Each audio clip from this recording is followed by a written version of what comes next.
Olá, gente interessante hoje traz um assunto extremamente interessante. A apresentadora Marisa Morim recebe seus convidados, dois médicos, para falar a respeito das doenças de inverno, as doenças sazonais, né? E para isso ela recebe a infectologista Márcia Waikai. E a respeito das enfermidades da municipalidade, de dengue, como é que anda a saúde do município, ela recebe o nosso secretário municipal de saúde, Aldenis Morim.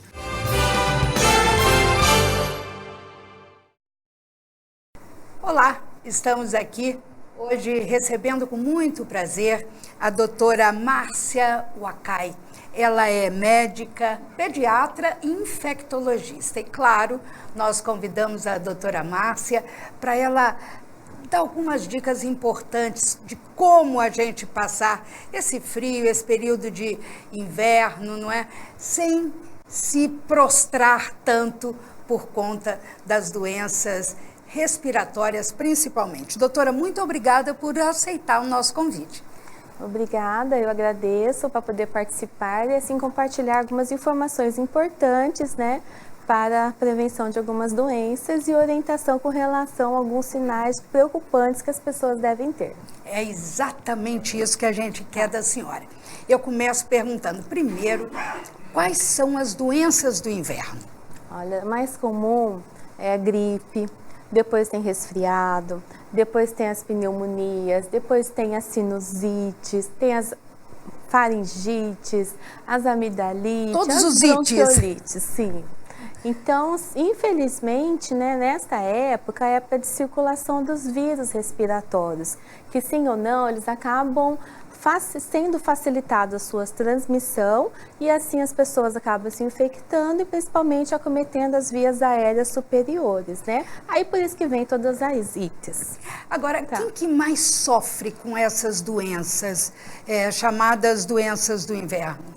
As pessoas que mais sofrem são as crianças, principalmente menores de 5 anos, os idosos, tá? E os pacientes com algumas comorbidades, problemas de saúde, como problemas do coração, problema renal, problema pulmonar, ou problemas oncológicos, problemas que diminuem a imunidade. Então, são pessoas que podem evoluir com maior gravidade. O que fazer, doutora, para tentar, pelo menos, minimizar e passar esse período mais tranquilamente, ou pelo menos sem tanta, sem ficar, né, debilitado muitas vezes ali em cima de uma cama, quase que o inverno inteiro. Então, a principal forma de prevenção, principalmente com relação à gripe, que nós temos é a vacinação contra a influenza. Tá? Que, aliás, pouca gente, ou pelo menos não batemos a meta aí de 90% de vacinar todo mundo, né? Então isso é muito preocupante, né? Porque sim ou não, a vacinação, ela diminui a possibilidade de risco de complicações. As complicações são principalmente as doenças respiratórias, principalmente pneumonia. Tá? Porque sim ou não, o vírus da gripe também pode dar pneumonia. Então, o vírus da gripe não dá só a tosse, a coriza, a dor de garganta, ela também pode afetar o pulmão. E sim ou não, a vacinação indicada para grupos prioritários que a gente tem preconizado pelo Programa Nacional de Imunização, que é dado, né, para crianças menores de 6 anos, idosos, problemas cardíacos, problemas respiratórios, pulmonares, pacientes oncológicos. Essas pessoas, elas têm que ser vacinadas para evitar risco de complicações, tá? Infelizmente não teve, né? Não atingimos a meta aí. Agora, a senhora está falando do risco da pneumonia. É claro que qual a diferença, eu gostaria que a senhora esclarecesse, entre resfriado, gripe e que vire uma pneumonia. É muito próximo, não é? Então, quando procurar o médico? O que acontece, tá? A gripe geralmente tem muita febre alta, dor no corpo, mal-estar, tosse, dor de garganta. O resfriado não tem esses sintomas muitos de febre, aquela pessoa abatida com muita dor no corpo, com prostração. Só fica uma tosse, uma coriza, uma dorzinha de garganta. A febre não é tão alta, elevada quanto da gripe. tá? Infelizmente, o que acontece? Não é porque 100% das pessoas que têm gripe, que têm resfriado, vão evoluir para pneumonia, não é isso. Lógico que por isso que tem toda uma orientação de procurar um médico para fazer uma reavaliação. Esta reavaliação, se a pessoa começa depois de quadro que inicia um quadro gripal ou um quadro de resfriado, aí depois de 3, 4 dias começa a ter uma piora da tosse, um reaparecimento da febre, um aumento do desconforto respiratório, assim, cansaço para respirar, ou uma criança, uma gemência, tem que procurar uma unidade de saúde ou um médico para fazer um exame, para auscultar o pulmão, que às vezes o médico, só o fato de auscultar o pulmão já consegue perceber se a pessoa está com pneumonia ou não, pela ausculta. Às vezes nem precisa fazer um raio-x, só o fato de auscultar já consegue definir. Agora, doutora, eu acredito que uma preocupação. A gente tem notado que, por exemplo, o ano passado foi intenso e esse ano está sendo mais. A gripe está ficando mais forte?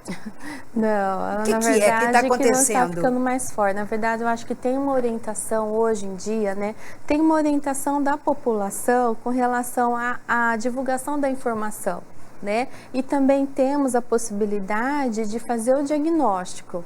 E também tem o processo de sensibilização, tanto nas unidades de saúde, quanto nos hospitais, de avaliar a possibilidade de gripe, de resfriado, de pneumonia, tá? Porque sempre teve, sempre existiu. Tá? Isso aí sempre teve. Então, esse processo de vigilância, de detecção de, por exemplo, da gripe, né? Hoje, desde 2009, a gente tem a gripe suína, então hoje a gente tem um jeito de fazer o diagnóstico. Tá? E H1N1? Isso, H1N1 é um vírus, né? Ela é pandêmica, que ela veio, sempre teve H1N1, de vez em quando, todo ano ela tem uma mutação genética e às vezes essa mutação genética é maior e tem uma possibilidade de fazer um rearranjo genético entre os vírus da gripe do ser humano, porque tem vírus da gripe também das aves e o vírus da gripe do suína, do porco. Então, esses 3 vírus se reajuntam, eles misturam material genético e aí forma-se um novo vírus, esse vírus pandêmico que foi detectado desde 2009. Então, existe hoje no mundo uma vigilância global com relação a esses vírus respiratórios, na possibilidade de acometer uma população que ela nunca foi atingida por um vírus novo e uma população que não tem vacina. Então, aí a possibilidade de uma pandemia. O duro é que oferece vacina e muita gente nem vai tomar, não é? Nem toma. Que foi o caso da vacina contra a gripe. Tá. Agora, doutora, a senhora é pediatra e infectologista. Quais os conselhos que a senhora daria para as mães, pais, avós, no caso de bebês, tá, né? E também, vamos começar primeiro falando de bebês, porque sempre começa com aquela coisa do narizinho escorrendo. Isso. O que fazer? Tá. Então, essa criança, toda vez que começar um quadro respiratório, um quadro de suspeita de uma síndrome gripal ou uma possibilidade de um resfriado, ideal é que ela não, se ela participa de ambiente escolar, ela evite ir na escola para evitar aglomerações e aí a disseminação para outras crianças, né? Então, várias pessoas procuram, assim, às vezes o consultório, porque meu bebê fica muito doente, meu bebê fica muito resfriado, gripado, mas na verdade é porque ela participa da escola e na escola tem ela e mais outras 10 crianças. Então, se uma está com quadro respiratório, a pessoa acaba disseminando, né? Então, esse processo de aglomerações, ambientes fechados também participam na possibilidade de transmissão maior da doença, tá? Então, aí a gente pede para evitar que participe das atividades escolares, ou se não até um adulto, se ele trabalha, né, esse paciente adulto, seja quadro gripal, ou de parotidite, ou de uma conjuntivite, essa pessoa tem que ser afastada das suas atividades. Conjuntivite é uma doença de inverno, não é? Que vem no ar, não é? Isso, que acaba também um vírus, poluindo o vírus, né? Porque o vírus que acontece, ele acomete a mucosa ocular. E aí a pessoa pode ter vermelhidão no olho, secreção, e essas secreções aqui do olho, essa lágrima, tem o vírus, né? Aí a pessoa fica pondo a mão no olho, depois põe a mão no computador. Atende o telefone. Atende o telefone, deixa aqui. Aí depois a pessoa que trabalha no mesmo ambiente e trabalha à tarde, põe a mão desse computador, acaba, né, compartilhando os vírus e acaba pondo a mão no olho. Então a gente pede para evitar, né, tocar os olhos, na hora que espirrar, tossir, evitar de pôr a mão na frente. Qual tá? o correto, então? O correto é utilizar um lenço descartável. Tá? E lavar muitas mãos também, se não você tossiu, espirrou, pôs a mão na boca, na frente, já vai lá e já vai lavar a mão. E não adianta também só passar o álcool gel e passar assim. Não, tem que lavar a mão. Tossiu, água espirrou, com sabão mesmo. Vai lá no É o melhor remédio, né? É a melhor forma, agora, a higiene de mãos. Agora me fala uma coisa, doutora, no meio de tudo isso, desse monte de vírus, temos a dengue. A senhora como infectologista, e o que é pior, o povo começa aquela coisa, ai, tá doendo o braço, ai, tá doendo a junta, ai, tô com enjoo, tô com vômito, não quero comer, tô com dor de cabeça. Como é que é isso, doutora, então, nesse meio de tudo isso? Infelizmente, principalmente os 2 primeiros dias, tá? Os sintomas se misturam e se confundem, tá? Se parecem muito, não é? Tá? O que vai discernir um pouco, distinguir, é a presença de tosse ou dor de garganta. Aí fica mais um quadro de síndrome gripal, de gripe ou de resfriado, tá? Mas se não tiver tosse ou dor de garganta, aí a gente suspeita de dengue também.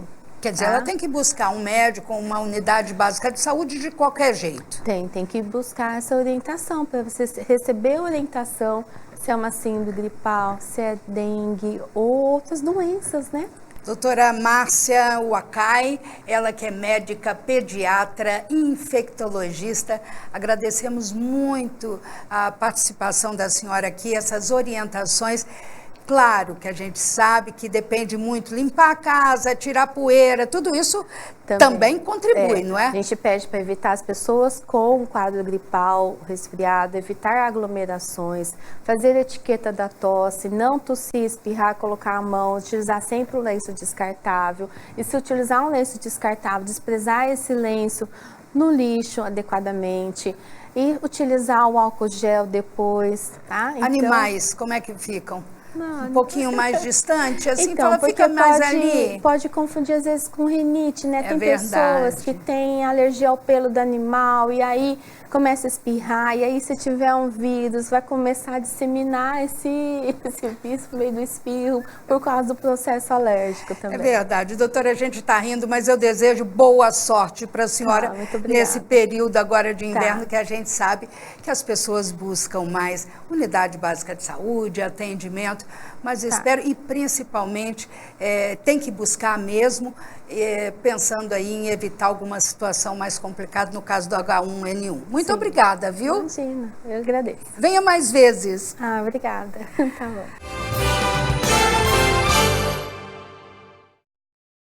Violência contra a mulher. Se você é vítima ou sabe de algum caso de violência contra a mulher, denuncie. Sua identidade será mantida em sigilo. A Lei Maria da Penha é rigorosa e pune a violência física, moral, psicológica, patrimonial ou sexual. Não se cale diante da covardia. Ligue 180, o telefone da esperança para a mulher vítima de violência.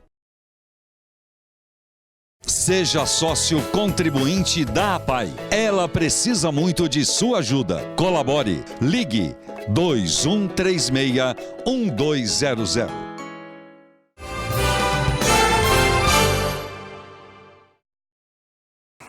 Eu estou recebendo com muito prazer, ele é médico, secretário de Saúde de Rio Preto, doutor Aldenis Borim. Obrigada por aceitar esse nosso convite para participar aqui do programa Gente Interessante. Marisa, é sempre um prazer falar com você e estamos sempre à disposição para dar a satisfação que a sociedade merece. Bom, nós vamos conversar um pouquinho falando exatamente sobre saúde pública. Eu começo perguntando para o doutor Aldenis, está sendo feito muita coisa, Rio Preto está avançando nessa área, mas ainda tem gente dizendo que falta muito. Qual a sua avaliação hoje para Rio Preto na área de saúde pública? Eu acho o seguinte, saúde é uma coisa praticamente ilimitada. Então não existe nenhum sistema que a gente conheça em que você não tem um pouco de espera, alguma coisa. Existe aqueles sistemas melhores, aqueles piores, mas saúde é uma coisa ilimitada. Se você pensar que toda pessoa acima de 60 anos tem que fazer check-up anual, então você vê a extensão disso. Volume de pessoas, Volume de pessoas, de consultas, além daqueles que não é preventivo, né? Então ela é ilimitada. E eu acho que Rio Preto hoje ocupa uma posição muito privilegiada em termos de saúde. Isso eu não estou dizendo que é um feito exclusivo nosso, isso ao longo da sua história, e ela tem como tradição uma medicina de alto padrão. E eu acho que a pública em Rio Preto não foge disso. Inclusive, o senhor falando em qualificação, não é? Em Rio Preto foi qualificada como a primeira cidade a poder realizar cirurgias cardíacas infantis. Que é um título, os médicos americanos foi quem classificaram Rio Preto para isso. Na realidade, existe uma organização mundial que qualificam as cirurgias cardíacas infantis no mundo. E a primeira cidade, né, a ser reconhecida como um centro é São José do Rio Preto, no Brasil todo. Que coisa boa. Olha, agora, semana passada, o senhor participou da entrega, inauguração, não sei como preferem chamar, de um centro especializado em habilitação. É coisa de primeiro mundo. A população vai ter acesso? Total. Aquilo é feito para o SUS, exclusivamente para o SUS, né? Então a gente fez aquilo lá, menina dos olhos, por quê?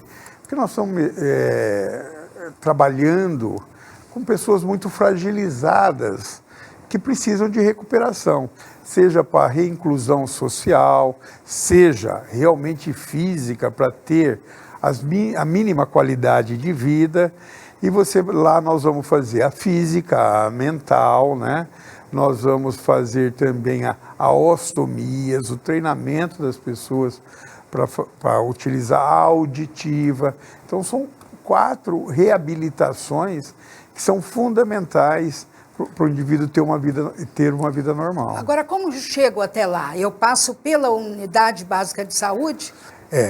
Ou você sempre, quando os serviços são referenciados, né?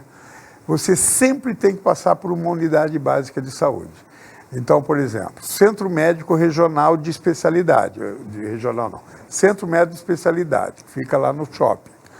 Você tem que ser encaminhado. Por quê? Porque ali só tem especialista. Centro especializado em reabilitação. Ele é um centro especializado, então você tem que ser encaminhado. Então, toda a população tem direito, mas desde que ela precise daquele serviço. Agora, todo mundo quer ir nesse centro de especialidade, não é? Porque realmente é bonito, é eficaz, eficiente, você chega, espera, eu acho que 5, 10 minutos no máximo já é atendido.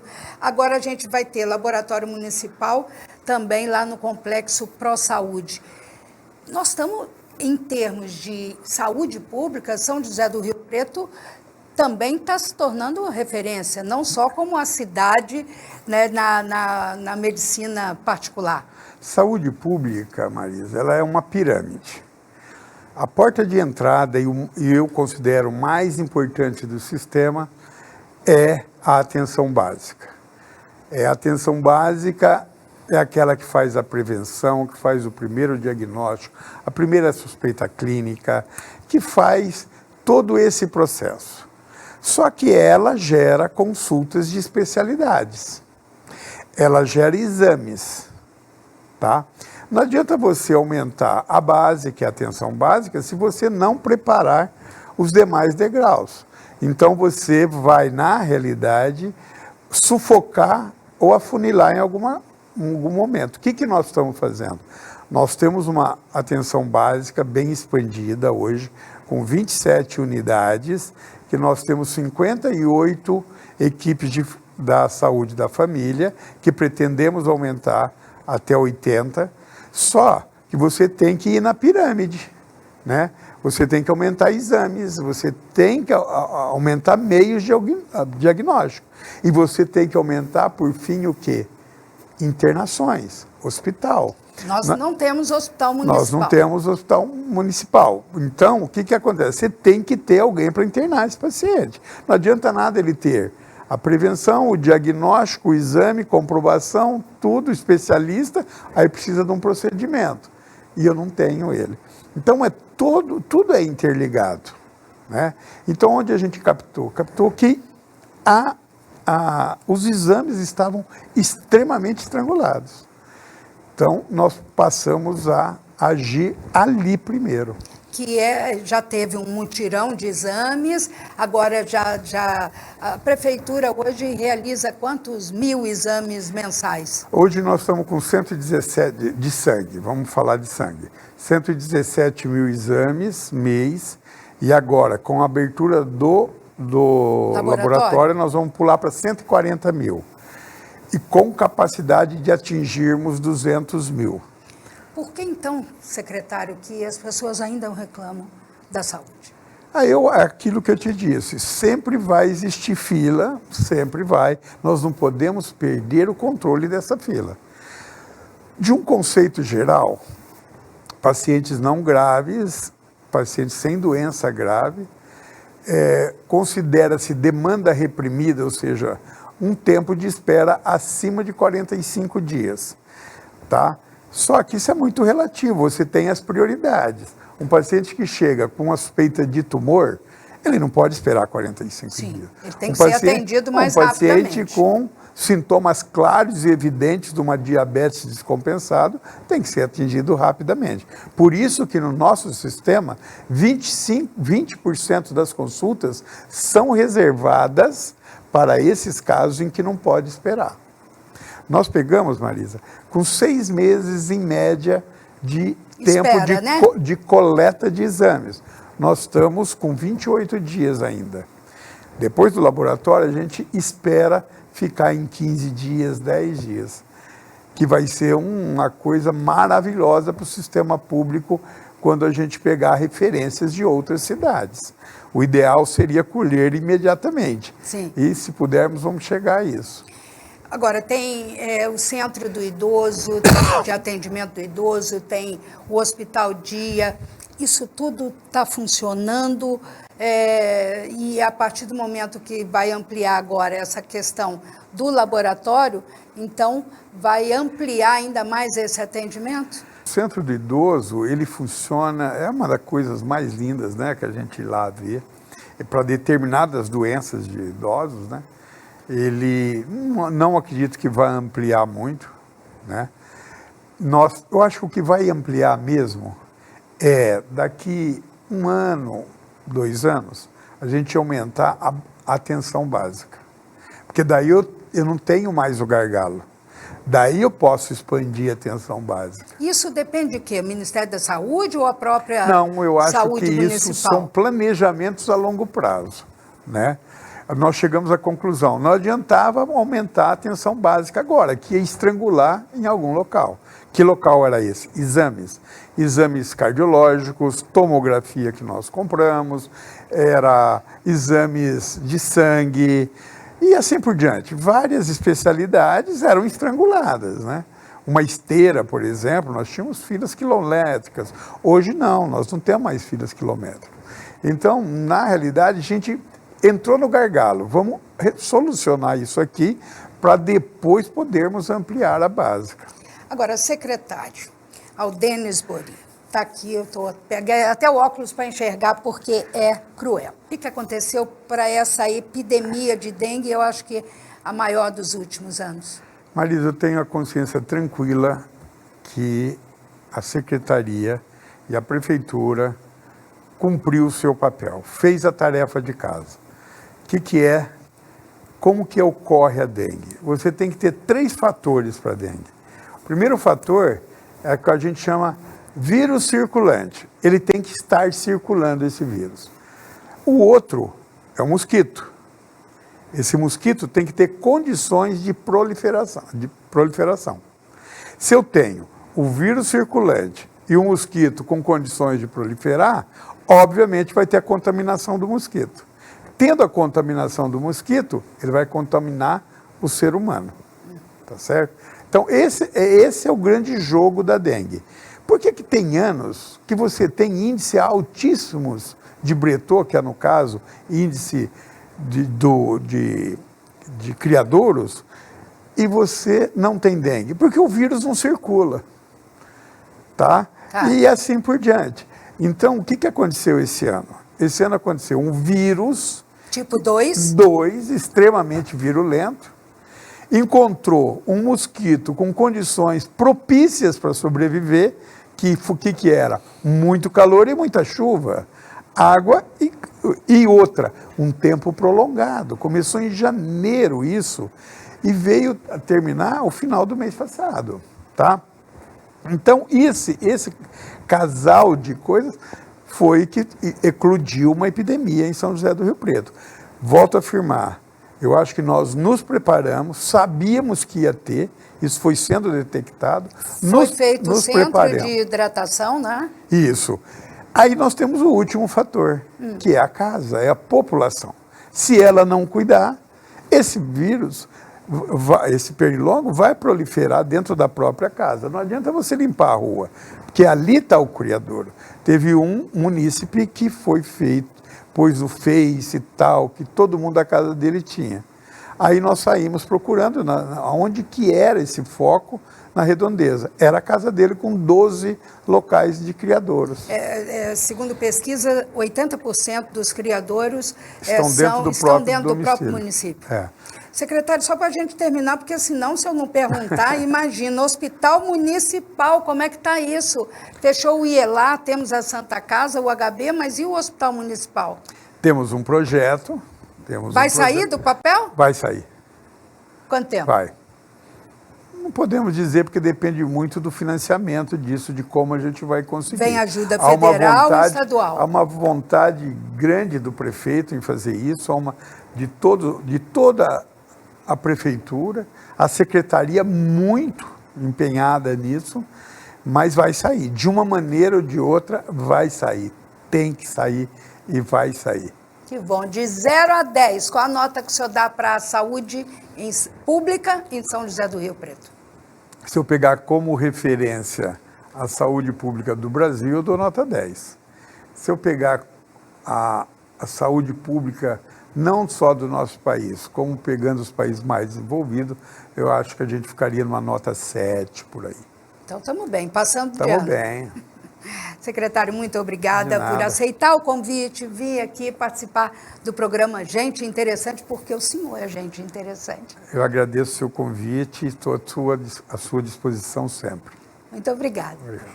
Continue então aí com o Elias Cassis em mais um programa Gente Interessante.